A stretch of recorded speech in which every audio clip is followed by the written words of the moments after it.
एक एक सेकंड का हिसाब होगा। ये न समझना कि कोई देख नहीं रहा, सुन नहीं रहे, हम इतना कष्ट सह रहे हैं, देखो सामने वाले भजन नहीं करते, मौज से रह रहे, ऐसा नहीं।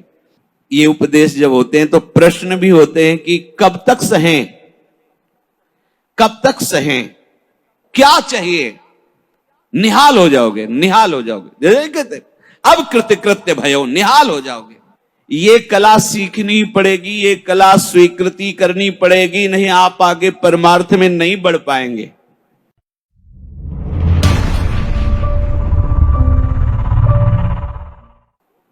अब हमको जो भगवान उपदेश कर रहे हैं कि इस कर्म जाल से कैसे मुक्त होना है, क्योंकि अवश्य में भोक्तव्यम कृतम कर्म शुभाशुभम, भगवत वाणी, भोगना पड़ेगा निश्चित।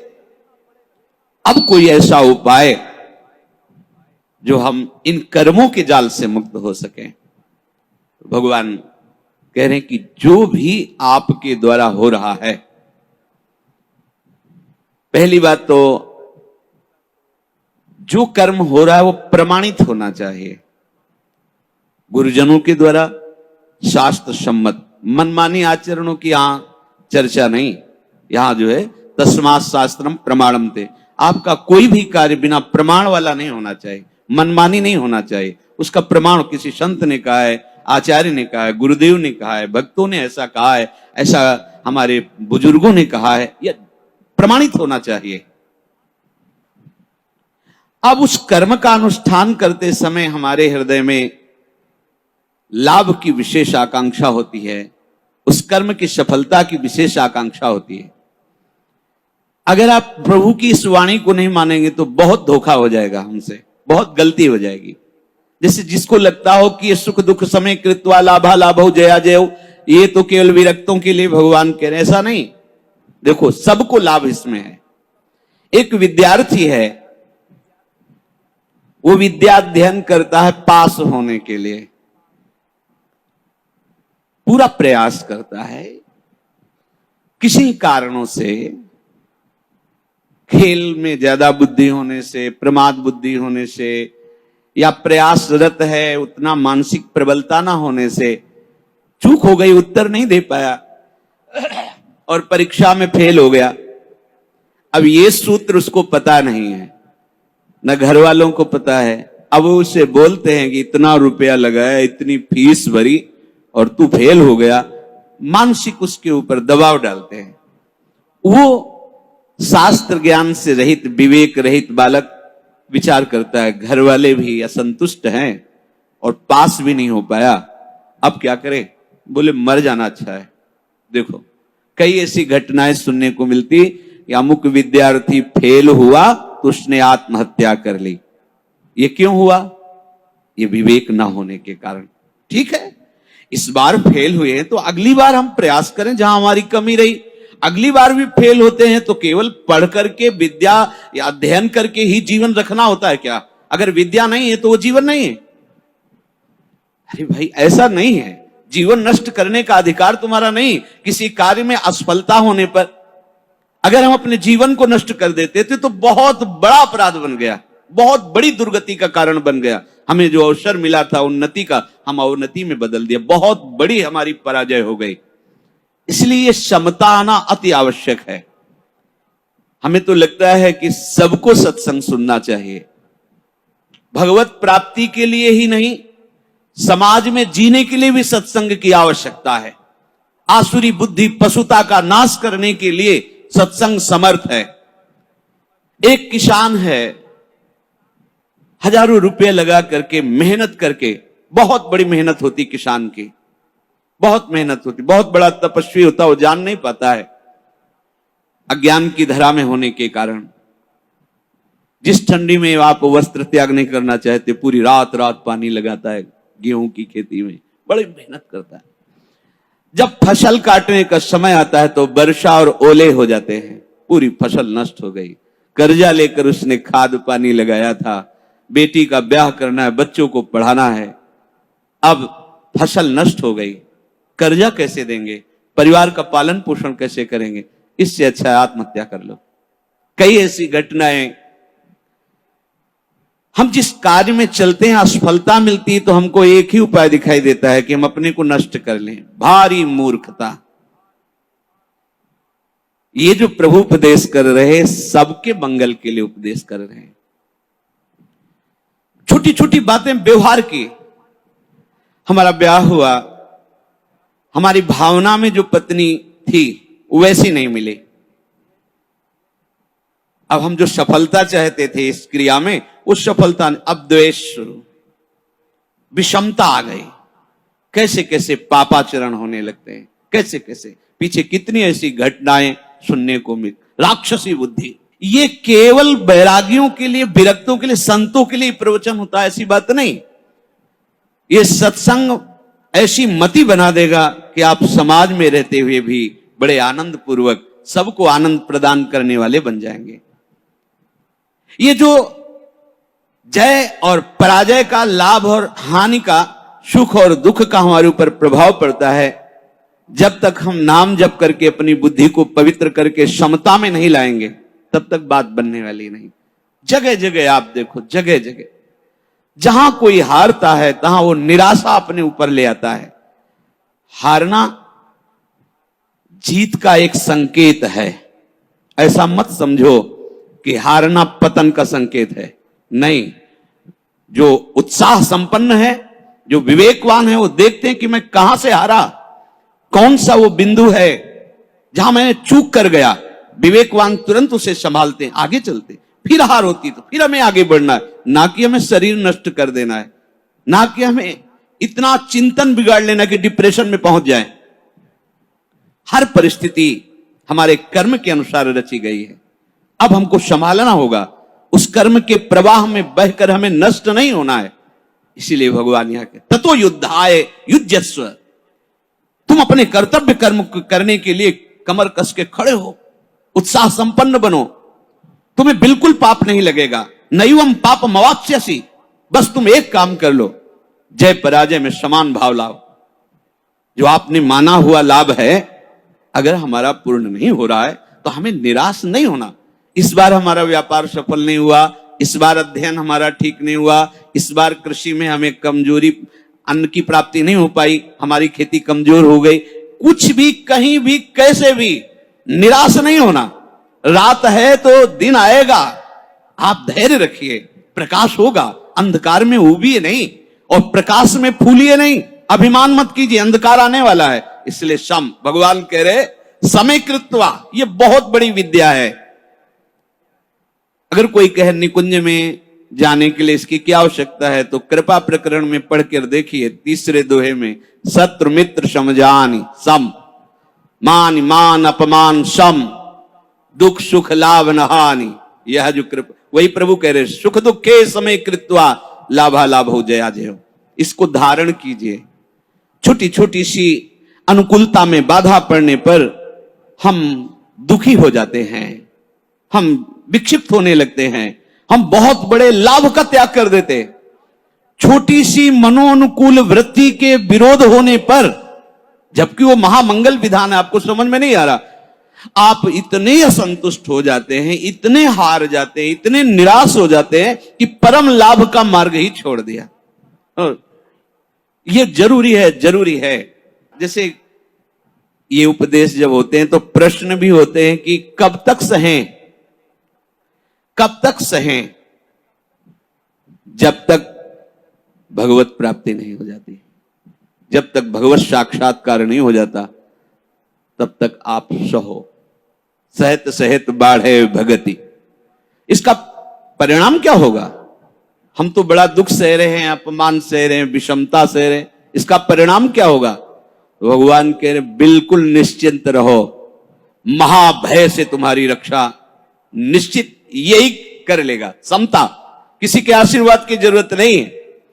ऐसा ते विहिता सांख्ये बुद्धिर्योगे त्विमां शृणु, बुद्ध्या युक्तो यया पार्थ कर्म बंधम प्रहास्यसि संतुष्टायेन केनवा। ये कला सीखनी पड़ेगी, ये कला स्वीकृति करनी पड़ेगी, नहीं आप आगे परमार्थ में नहीं बढ़ पाएंगे। हर तरह से अपने को प्रसन्न रखने की चेष्टा रखो, विवेक के द्वारा, किसी वस्तु व्यक्ति स्थान के द्वारा प्रसन्न करने की नहीं, आंतरिक विवेक के द्वारा, बाह्य कोई साधन नहीं। इसके लिए कैसी भी परिस्थिति हो, यदि आपने प्रभु को स्वीकार किया है तो आप प्रसन्न रह सकते हो, क्योंकि हमारे प्रभु विद्या के समुद्र हैं, ज्ञान के समुद्र हैं, प्रेम के समुद्र हैं, ऐश्वर्य के। क्या चाहिए? बिना पढ़े समस्त विद्या प्रकाशित हो जाती है। ब्रह्मा जी किस स्कूल में गए थे? चारों वेद स्वतः स्फुरित हो रहे। किसके संकल्प से? भगवान के संकल्प से। समस्त सृष्टि की जितनी भी कलाएं हैं सब ब्रह्मा जी से तो प्रकट हुई हैं। कहां सीखा ब्रह्मा जी ने? प्रभु के संकल्प से। वही तुम्हारे भी हृदय में संकल्प जागृत हो जाएगा। मूकम करोति वाचालम पंगुम लंघयते गिरिम यत् कृपा तमहम वंदे परमानंद माधवम। आज मेरे पास अमुक अव्यवस्था है, कल ऐसा हो सकता है कि तुम भारी से भारी सृष्टि की व्यवस्था करने वाले बन जाओ, क्योंकि तुम्हारा स्वामी अनंत ईश्वर संपन्न है। इस बात को लेकर के वो इस समता को धारण कर सकता है। अगर इतने बड़े प्रभु का सहारा नहीं है फिर सहेगा किससे? ये सहने की सामर्थ्य सिर्फ हरि के चरणारविंद के आश्रय से आती, भरोसे से आती। ठीक है, आज हमारा मन ठीक नहीं है, लेकिन जिस दिन मन चोर देखेंगे ना उस दिन निहाल हो जाएंगे। ठीक है, आज हमारी ऐसी परिस्थिति, जिस दिन वो देखेंगे ना हम निहाल हो जाएंगे। देखो ना, कई कई दिन केवल तुलसी दल का भोग लगता है, लेकिन ना अन्य आश्रय है, ना अन्य भरोसा है श्री सुदामा जी को, है केवल कृष्ण प्यारे का। और वो भी कुछ लेने के लिए भरोसा नहीं, केवल विशुद्ध प्यार है। तो जैसी द्वारिकापुरी वैसी सुदामापुरी खड़ी कर दी। संतोष अगर किसी को हो सकता है तो प्रभु को लेकर के होगा। ध्यान रखना, अगर प्रभु का आशा भरोसा नहीं तो आप नहीं। क्या आप पास होते चले गए और भगवत भरोसा नहीं है? माना कोई बहुत बढ़िया नौकरी मिल गई और आपके आचरण भ्रष्ट हैं, तो क्या आप शांत हो जाएंगे? क्या आपका हृदय शीतल रहेगा? क्या आपका मन प्रसन्न रहेगा? नहीं। नाना प्रकार की भोग सामग्रियां और सम्राट पद, दुनिया का ऐश्वर्य मिल जाए पर हरि चरणों से संबंध नहीं है तो विश्राम नहीं मिल सकता। तब लगी कुशल न जीव कहो, सपने हूं मन विश्राम, जब लगी भजत न राम को, शोक धाम तज काम। इसलिए ये सूत्र हृदय में धारण ही करो कि तुम्हें सहना है। सहनशील ही समता को धारण कर सकता है।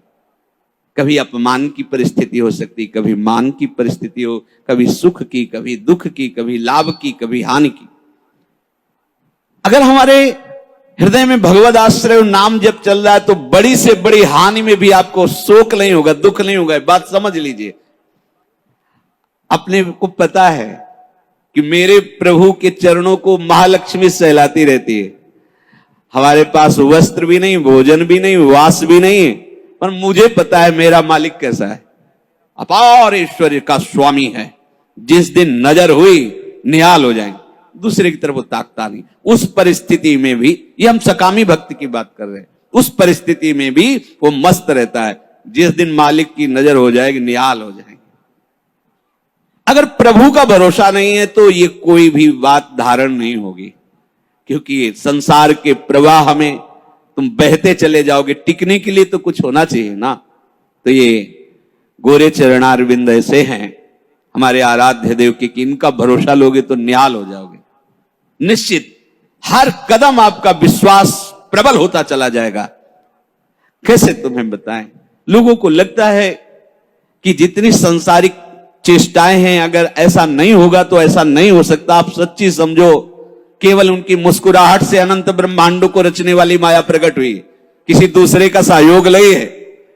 सच्ची वालों, वो क्या नहीं कर सकते।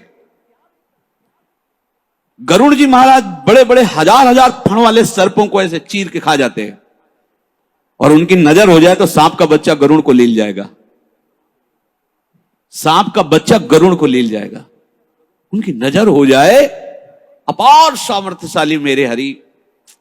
अगर इनका भरोसा ले तो फिर आप ये धारण नहीं कर पाओगे। कौन सा ज्ञान ऐसा है जो हरि चरणों का आश्रय लेने वाले के हृदय में स्फुरित ना हो जाता हो? यह तो एक निमित्त मात्र होता है। जो स्वयं स्फुरित होता है वो हरि पढ़ाते हैं अंदर से बैठ करके, तभी वो माया के बंधनों से मुक्त हो। ये विश्वास मानो, चाहे आप गृहस्थ हो, चाहे विरक्त हो, विद्यार्थी हो, व्यापारी हो, किसान, कोई भी हो, बिना हरि का आश्रय लिए आप विश्राम को प्राप्त नहीं हो सकते। आप सुख चैन के लिए जीवन व्यतीत कर देते हैं, लेकिन कहीं सुख चैन नहीं मिलता। आप हरि आश्रित हो जाओ, क्या चाहिए निहाल हो जाओगे, निहाल हो जाओगे। कहते अब कृत्य कृत्य भयो, निहाल हो जाओगे। आज तक कोई ऐसा उदाहरण नहीं हुआ कि प्रभु का आश्रय लिया हो और वो ये विचार करके कहे कि धोखा हो गया, हमारा जीवन व्यर्थ चला गया। ऐसा नहीं, आज तक नहीं। प्रभु कह रहे हैं कि पीछे जो वर्णन हुआ देह और देही का भाव, जो आत्मस्वरूप और देह का, इसे सांख्य योग के अंतर्गत ज्ञान कहा जाता है।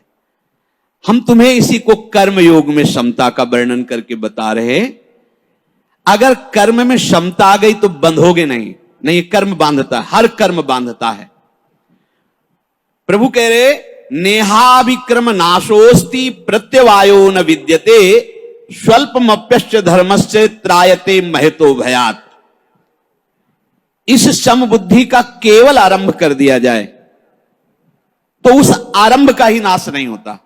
अभी वो मध्य में नहीं पहुंचा, सफलता नहीं हुई, सिद्ध नहीं हुआ, आरंभ ही कर दो, यही तुम्हें बचा लेगा जन्म मरण से, फंसने नहीं देगा।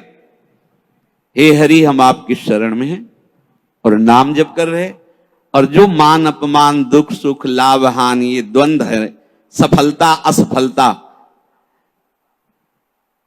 देखो जब हरि के चरणों का आश्रय होगा तो इन क्रियाओं की सफलता असफलता पर आपकी बुद्धि ज्यादा टिकेगी नहीं। आपको ऐसा लगेगा कि ये तो मैं केवल आज्ञा पालन कर रहा हूं, जो मेरा लाभ है तो उनकी कृपा है, वो तो उनकी कृपा से होना है। मोक्ष मूलम गुरु कृपा, हरि कृपा, उसको प्रधान बल रहता। मैं व्यापार तो कर रहा हूं पर इसका परिणाम हरि, वही हमारी तृप्ति कर सकते हैं। कुछ चंद रुपए, कुछ चंद भोग सामग्री तृप्ति नहीं कर सकते, ये हृदय में बैठालना होगा। महाराज ययाति अपने पुत्र की 1000 वर्ष की आयु जवान देख करके फिर अपने देवयानी जी, शुक्राचार्य जी की जो पुत्री, तब उन्होंने लिखा कि जो अजितेंद्री है, विषयी है, उसको विश्व के साथ जौ धान्य स्वर्ण संपत्ति स्त्री आदि सब एक पुरुष को प्राप्त हो जाए तो भी वो तृप्त होने वाला नहीं। इसलिए मान लो, तुम्हें संसार की सफलता शांति नहीं दे सकती, पदवी शांति नहीं दे सकती, भोग सामग्री ईश्वर ये शांति नहीं दे। हरि शरणम, भगवान का आश्रय और हर परिस्थिति को सहने की बात, तभी समता आएगी। समता का मतलब होता है बराबर, सम्मान नहीं होता बराबर, दुख आया सुख आया जैसी हरि की इच्छा, क्योंकि हम दुख सुख से संबंध नहीं किए, हम हरि से संबंध किए हैं। हरि के द्वारा दिया हुआ दुख महामंगलमय होता है, हरि के द्वारा दिया हुआ सुख वो कृपा प्रसादमय है, वो तुम्हारे अंदर विकार नहीं पैदा कर पाएगा। बिना हरि आश्रय के जीवन बिल्कुल व्यर्थ है। किसी भी संत महापुरुष के हृदय में जब हरि चरण का प्रताप उदय होता है, तब वो बार बार सबसे चीख चीख के कहता है, मान लो मेरी बात मान लो, जरि जाओ सो जान की नाथ बिना, जो जिए जग में तुम्हारो बिन होए, बेकार उसका जीवन है, हे प्रभु जो आपका नहीं हो पाया। एक कितने आनंद की बात, कैसे तुम्हें बताए। इतने बड़े हमारे स्वामी श्री हरि हैं और तुम छोटी छोटी बात में दुखी हो जाते हो, इतना दुखी हो जाते हो कि जिससे हरि की प्राप्ति होनी उस शरीर को नष्ट करने की सोच लेते हो। कैसा जीवन, कैसा जीवन, कैसा जीवन, जलनमय, क्लेशमय, अशांति, फिर भी नहीं निकलना चाहते। आप देखो ना, अपने हृदय को देखो, हर समय वही शरीर का चिंतन, वही भोगों का चिंतन, वही राग द्वेष का चिंतन। ये सुख है? अरे जल रहे हो विषमता में, आओ इधर निकलो, बाहर निकलो, हरि चरणों के प्रताप से उस क्षमता में स्थित हो जाओ जो तुम्हें जीते जी जीवन मुक्त बना दे। जीवन मुक्त महापुरुष का क्या लक्षण है? बोले निर्माण मोहा जित संग दोषाध्यात्म नित्या, कहीं किंचन मात्र भी मान और अपमान का असर नहीं, कहीं किंचन मात्र भी उसके हृदय में लाभ हानि का असर नहीं। देखो ना, अध्यात्म नित्या विनिवृत्त कामा द्वंद्व विमुक्ता सुख दुख संगई, यही तो है जीवन मुक्त महापुरुष का लक्षण। न सुख का प्रभाव, न दुख का प्रभाव, न मान का, न अपमान का, न लाभ का, न हानि का। तो भगवदाश्रित इस बात का अभ्यास करे। हमारे हृदय में नाम जब चलेगा तो ऐसी क्षमता आएगी। भगवान कह रहे कि इसका आरंभ ही ऐसा है, नाश नहीं होता। जैसे आप दुख सह रहे हो ना, कभी काम, कभी क्रोध, कभी लोभ, कभी बाहरी, कहीं राधा राधा, एक एक सेकंड का हिसाब होगा। ये न समझना कि कोई देख नहीं रहा, सुन नहीं रहे, हम इतना कष्ट सह रहे हैं, देखो सामने वाले भजन नहीं करते, मौज से रह रहे, ऐसा नहीं। उनकी मौज पानी की बुलबुले जैसी है, कब फूट जाए फिर कुछ धरा ही नहीं है, कुछ बचा ही नहीं, पानी का बुलबुला था, फूट गया। और तुम्हें जो प्राप्त होने जा रहा है वो अमोघ है। बोले अभी तुम सिद्ध हुए नहीं, अभी तो निर्विकार। बोले आरंभ का ही नाश नहीं होता इसमें, आरंभ का ही। अभी भजन परिपक्व नहीं हुआ, अभी प्रारंभ ही हुआ और शरीर छूट गया, तो उसको ऐसे वातावरण में जन्म मिलेगा जहां विविध भोग सामग्रियों की बाहुल्यता होगी और ज्ञान विज्ञान संपन्न महापुरुषों का संग होगा। न भोगों की आकांक्षा रह जाएगी, न सुख दुख की चाह रह जाएगी, क्योंकि भोग सामग्री मारी घूम रही और सुख दुख से निवृत्त करने के लिए ज्ञान उसको प्राप्त होगा। वो एकदम कहीं कोई उसको रोक नहीं सकता, आरंभ का ही नाश नहीं होता। श्रीमान कुलवानों के घर में उसका जन्म होगा, उसको ऐसा संयोग सत्संग मिलेगा, भाग पड़ेगा जहां की स्मृति लेके शरीर छूटा था वहीं के आगे। इसका कभी नाश नहीं होता।